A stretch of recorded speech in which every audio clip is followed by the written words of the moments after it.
Las reformas laborales de Zapatero y de Rajoy han transformado el mercado laboral.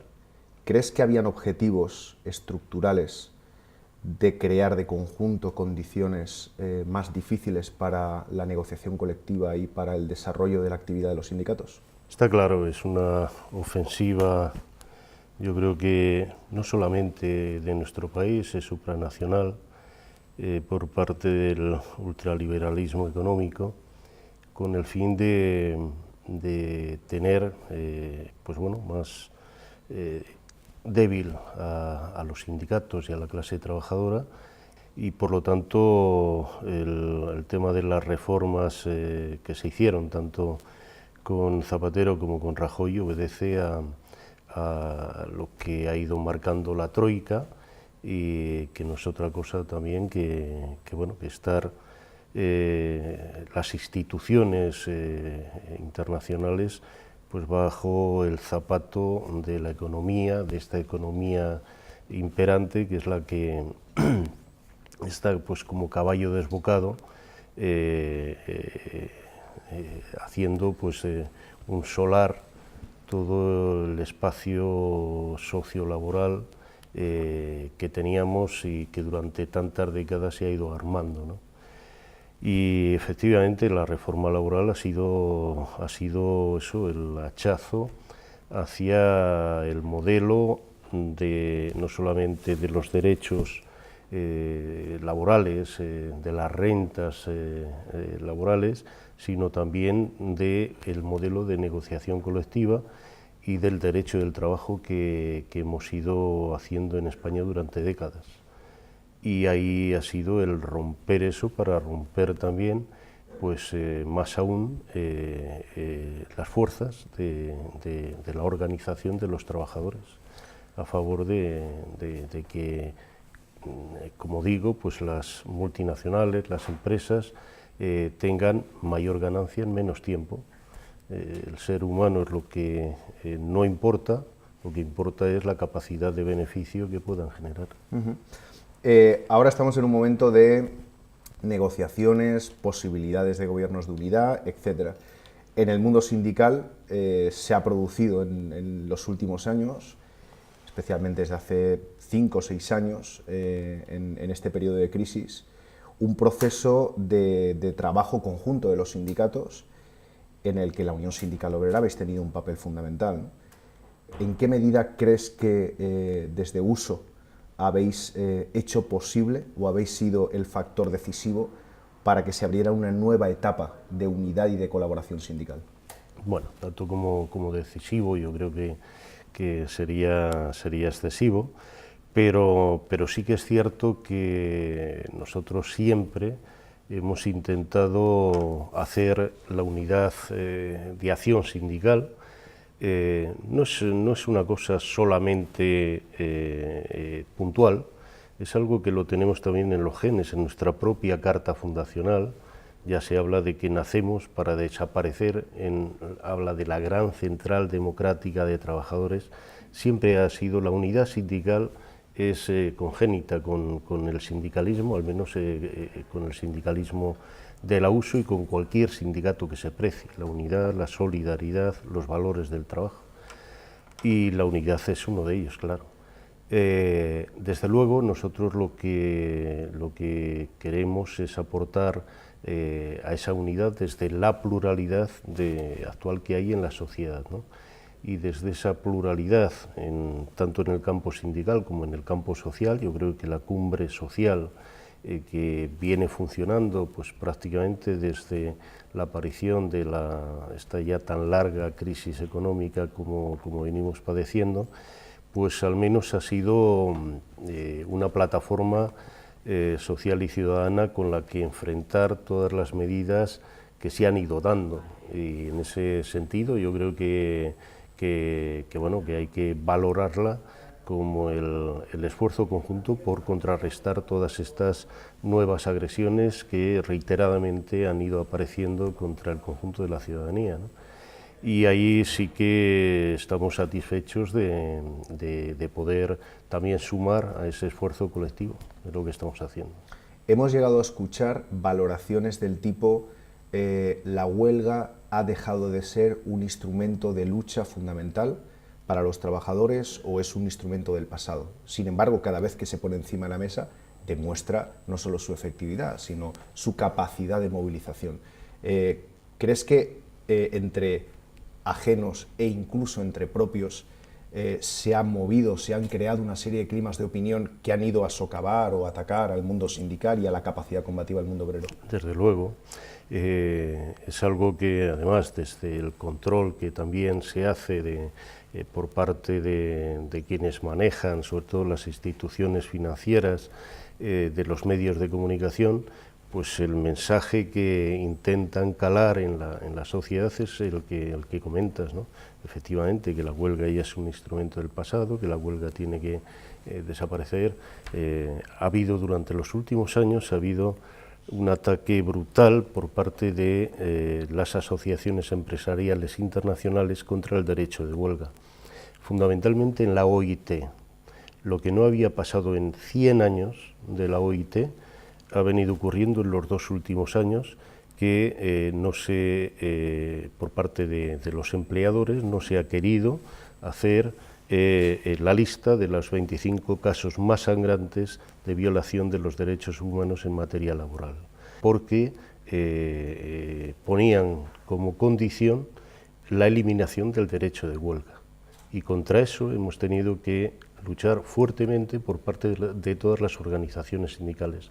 También aquí en España, y los hechos más recientes, ¿no? La ley Mordaza, la ley la reforma del Código Penal, que también han ido acompañando por la parte de la vía política para intentar también hacer posible pegar el hachazo al derecho de huelga.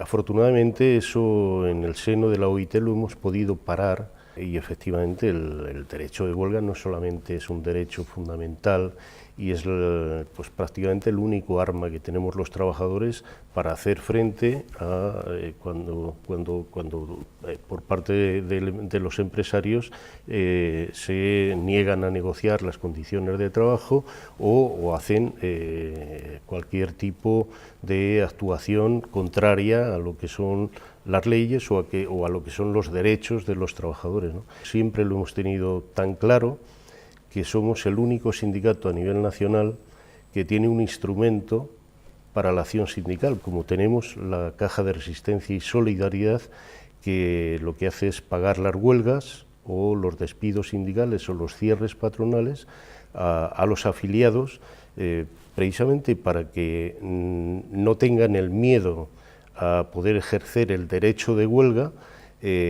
ante la situación de penuria económica, de posibilidades de despido, etcétera, ¿no? Para nosotros es algo, repito, fundamental y por eso lo utilizamos como instrumento precisamente para la acción sindical de primer orden. Eso marca el modelo sindical que representáis, Uso, porque ¿qué porcentaje de relación existe entre la financiación directamente de los afiliados de Uso y la relación con la parte que da el Estado por los delegados sindicales?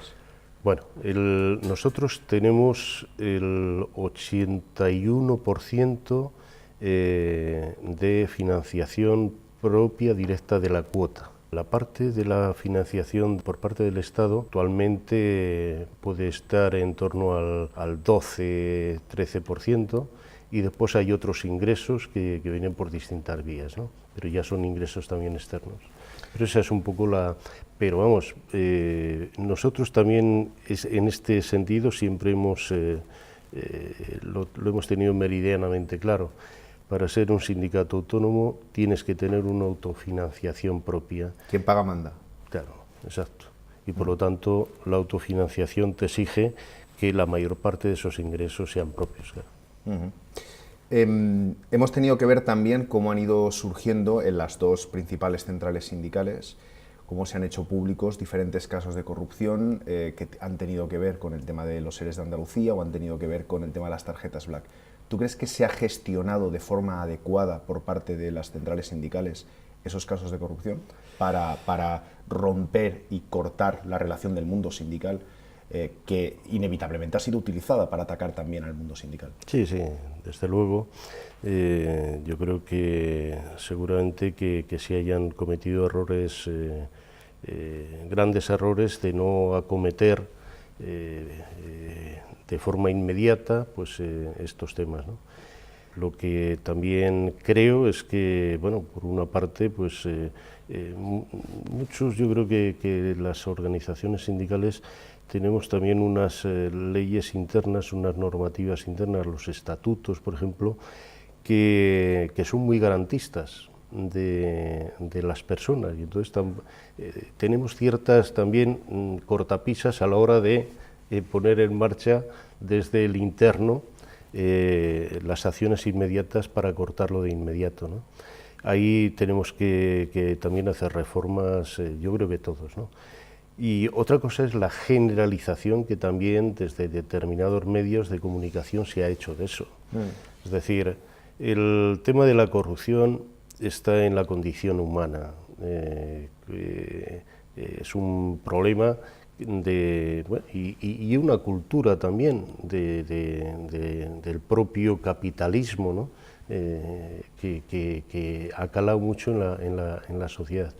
Y de ahí pues hay algunas personas que lamentablemente se desvían de lo que debe ser el fundamento del sindicato y sobre todo de los principios que como sindicalista y como organización de trabajadores debes tener, ¿no? Y contra eso no se puede ni mirar para otro lado, ni hay que hacerlo frente.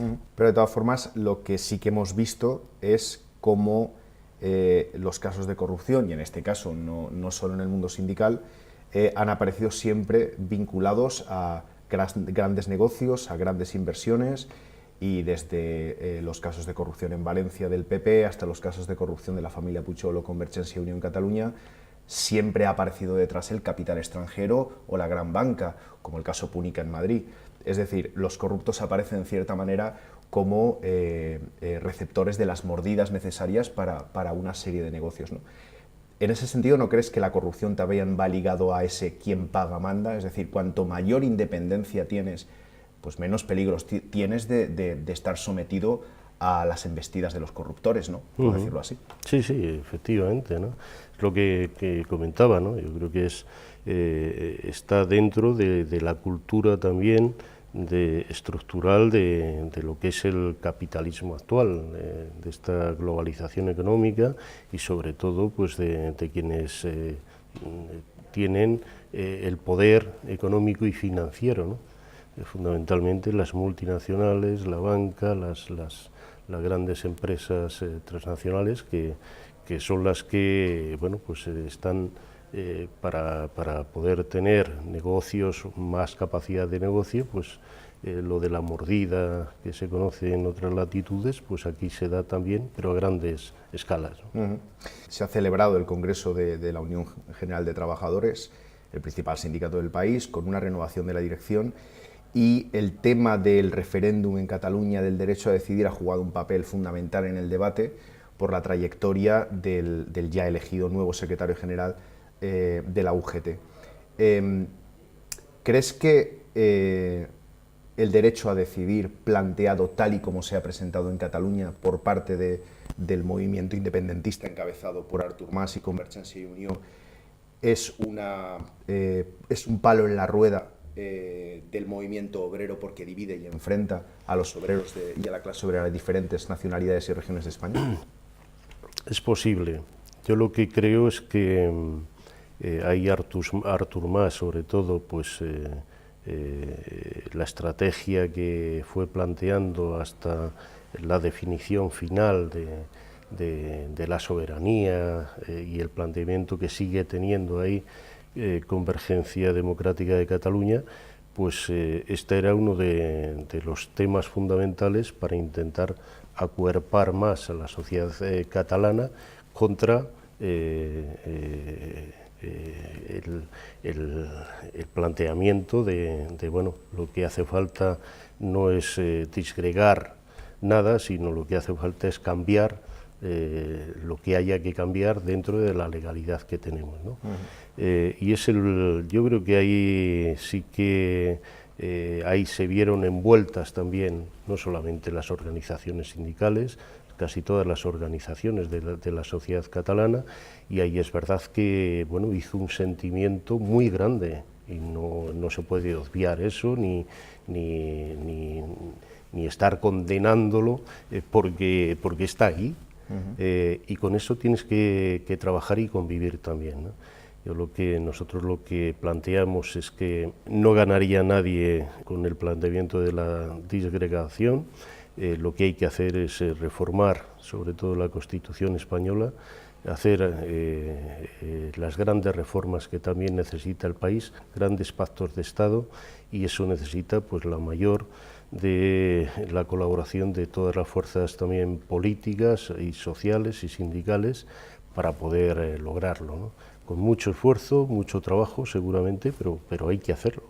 Hay que hacerlo para que no se dé ni este tipo de debate ni este tipo de desviaciones. La unidad es un valor histórico de la clase obrera y de su tradición. Las mejores conquistas democráticas y de condiciones de vida de los trabajadores han sido por la lucha unitaria. ¿Crees que la unidad debería estar protagonizada o encabezada precisamente por los sectores de la clase obrera más combativos, porque es una herramienta para poder hacer frente a los recortes de la troika, y que la división facilita que la clase obrera sea sometida a mayores condiciones de saqueo o de degradación de sus condiciones de vida?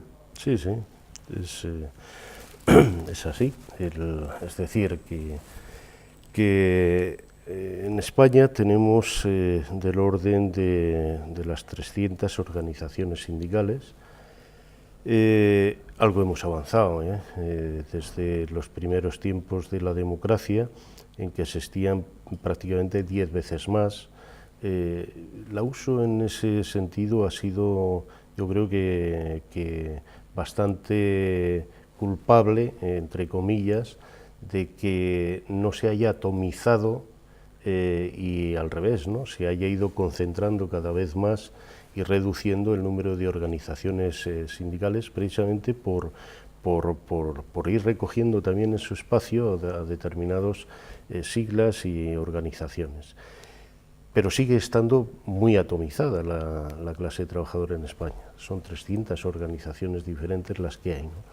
Es cierto que hay dos sindicatos mayores que, fruto también de la legislación actual, de la Ley Orgánica de Libertad Sindical y de una muy singular legislación electoral sindical, pues tienen unas prerrogativas y que se nos niegan al resto para poder acceder a sindicatos más representativos, y eso también hace que bueno, haya dos sindicatos, que se haya fomentado en España el bisindicalismo a partir de una ley perversa. Pero efectivamente, más allá de ello y de nuestra lucha permanente por la regeneración del marco sindical en España, nosotros pensamos que el tema de la unidad está por encima incluso de estas cuestiones. Para nosotros es algo fundamental el poder hacer la unidad de acción entre cuanto más fuerzas sindicales mejor. Y por eso nosotros estamos bueno, pues participando y también hablando con otras fuerzas más pequeñas del panorama sindical, intentando también, en todo caso, hacer estrategias conjuntas, ¿no? En algunas de las movilizaciones no ha sido solamente A3, ha habido también la participación de otros sindicatos, como es el caso de la CGT, o como son otros sindicatos de tipo más corporativo, de la enseñanza, de la sanidad, etcétera. Pero yo creo que todo eso bienvenido sea, o sea, cuanto más unidad, mayor capacidad de respuesta, mayor capacidad también para buscar las soluciones que estamos buscando con las movilizaciones. La Unión Sindical Obrera representáis un modelo de sindicalismo que una de sus características es la independencia económica, pero otra de las características es el colocaros por encima de las disputas partidistas en momentos claves, ¿no? ¿Cuál sería la posición que consideráis que debe tomar el mundo sindical ante la formación del nuevo gobierno? Bueno, nosotros siempre, nuestra seña de identidad quizás más completa, más de primer plano, sea el tema de la autonomía sindical. El tema de la autonomía sindical ahora parece que es algo que nadie cuestiona en el mundo sindical, pero no siempre ha sido así, y quedan todavía secuelas en algunas organizaciones que ya efectivamente ya no están ligadas a los partidos políticos a los que estaban antes ligados, ¿no? Y a partir de ahí nosotros siempre hemos mantenido la incompatibilidad de cargos sindicales con los cargos políticos, y no solamente desde el momento en que se coge el cargo. En el momento de presentarse como candidato, el afiliado de la USO o el dirigente de la USO pierde la condición de dirigente, no de afiliado, para preservar precisamente la autonomía en el interno del sindicato desde la parte política. Y desde ese punto de vista, nosotros lo que siempre hemos transmitido a los partidos políticos ha sido nuestra lista de reivindicaciones ante cualquier coyuntura económica, ¿no? Y en este sentido, en la actualidad, nosotros lo que sí que pedimos es que tiene que haber un gobierno, y un gobierno cuanto antes mejor, que lo que tiene que tener claro es el cambio de las políticas económicas que nos han llevado a esta situación. El cambio de las reformas laborales, un cambio fundamentalmente del gasto social. Tenemos uno de los gastos sociales menores de España y durante esta época, durante la época esta de la última crisis, se ha reducido incluso el gasto social en España cuando más necesidades también había, ¿no? Y eso es un tema fundamental. Y a partir de ahí también el dar un cambio hacia un modelo económico que sea productivo y sostenible. Planteamos a los partidos políticos que hay que cambiar también esta situación, ir a otro modelo, y para ello lo que procuramos es que tiene que haber un gran plan de inversión, que nosotros estamos cifrando en torno al 2% del Producto Interior Bruto, precisamente para la creación de empleo de calidad y el ir también a activar otro modelo económico para España, ¿no? Un modelo que sea productivo y que sea sostenible, y sobre todo social. O sea que definitivamente ponéis por delante un gobierno contra los recortes y por un cambio de política de las siglas que conformen ese gobierno. Exacto. Así es. Nosotros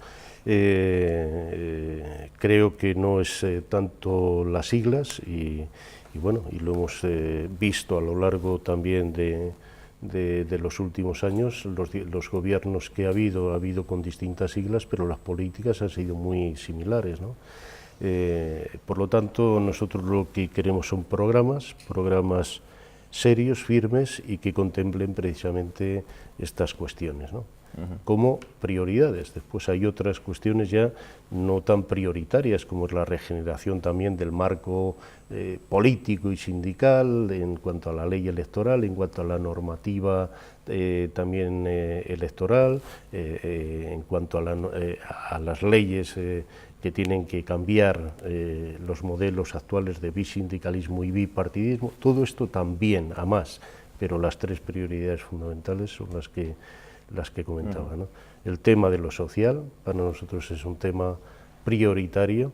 El tema laboral también, reformar las reformas que se han acometido con el gobierno Zapatero, con el gobierno Rajoy, y después ir a la salida de la crisis. A la salida de la crisis también por la generación de empleo de calidad y por la generación de otro modelo de crecimiento económico que sea, como repito, que sea sostenible, que sea productivo y que tenga el fin social de atender a las personas y no dejarlas tiradas como si fueran clines, ¿no?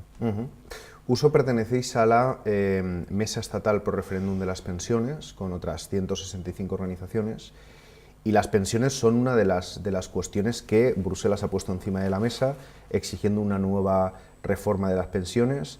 Hemos visto el informe Funcas a principio de año planteando que las dos últimas reformas de Zapatero y Rajoy van a tener como resultado una pérdida del 35% de las pensiones.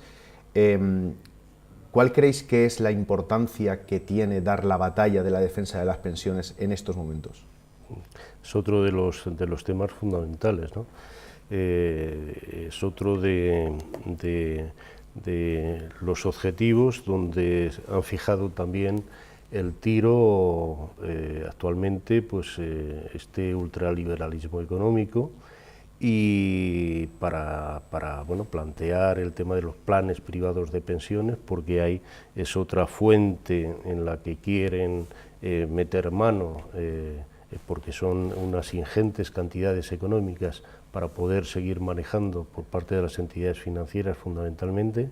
Hemos sido el único sindicato que propuso una medida precisamente para luchar contra eso, como es el tema de los planes de pensiones. Nosotros no estamos en contra de que particularmente cada uno haga con su dinero lo que quiera, pero los que sí que estamos radicalmente en contra es que desde la negociación colectiva se utilicen los convenios colectivos para que una parte de los ingresos de los trabajadores vayan derivados a un plan de pensiones. ¿Por qué?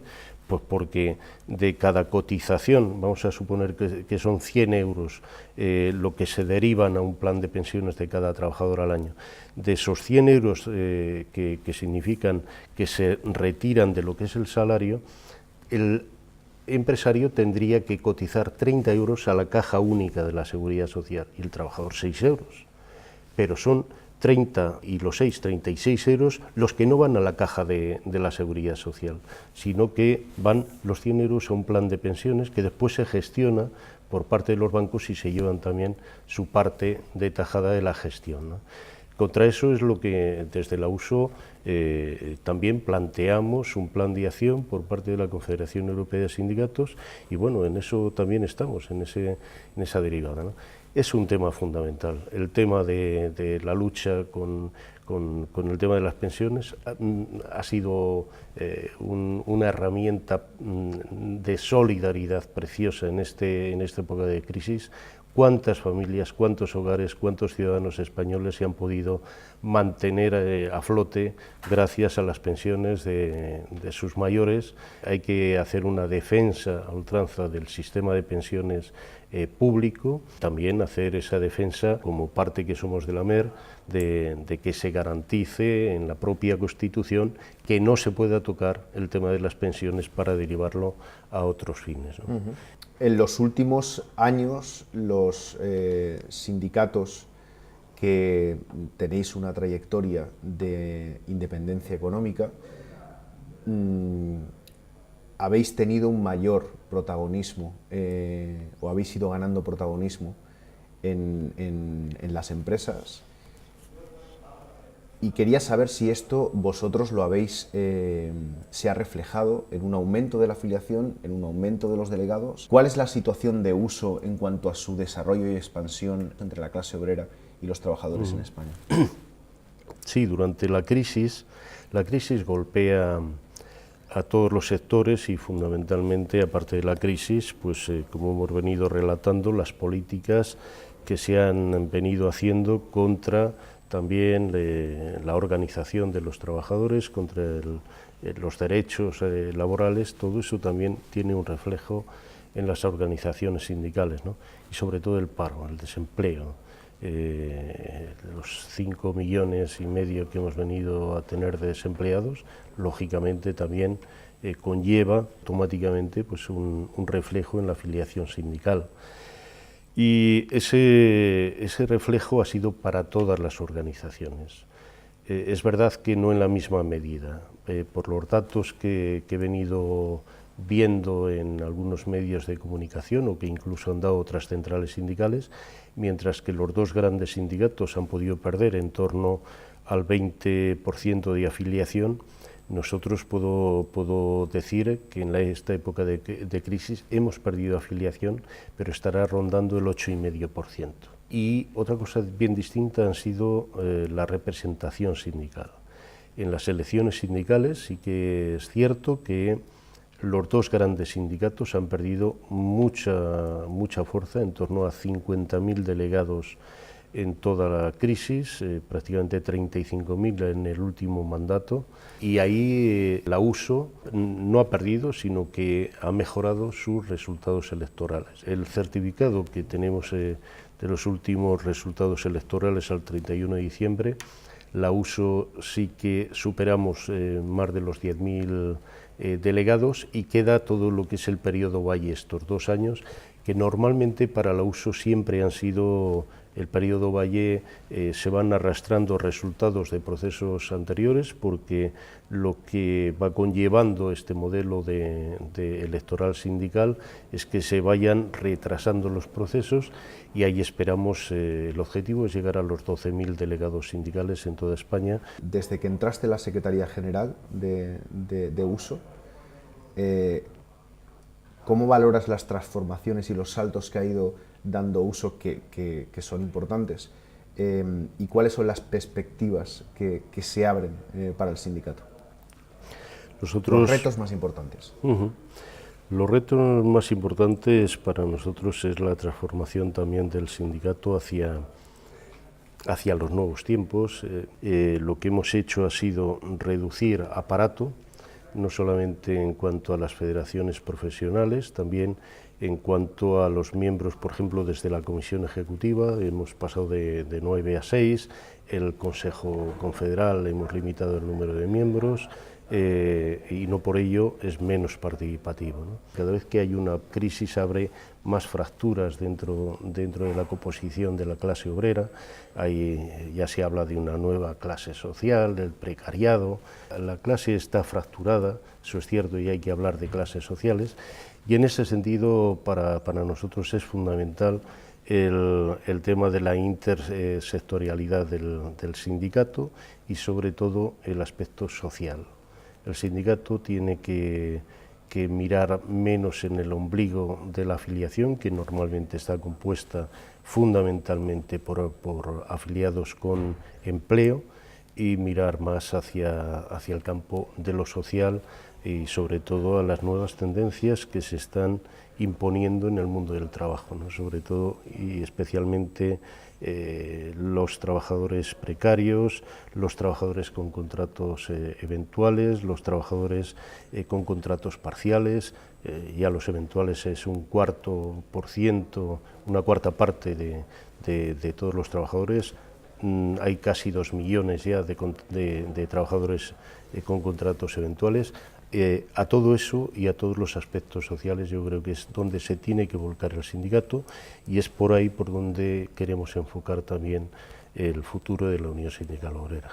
Julio, te agradecemos muchísimo el que nos hayas atendido a De Verdad Televisión, y ha sido desde luego un placer conocer más de cerca y más en profundidad la forma de pensar del principal responsable del que es el tercer sindicato del país. Muchas gracias.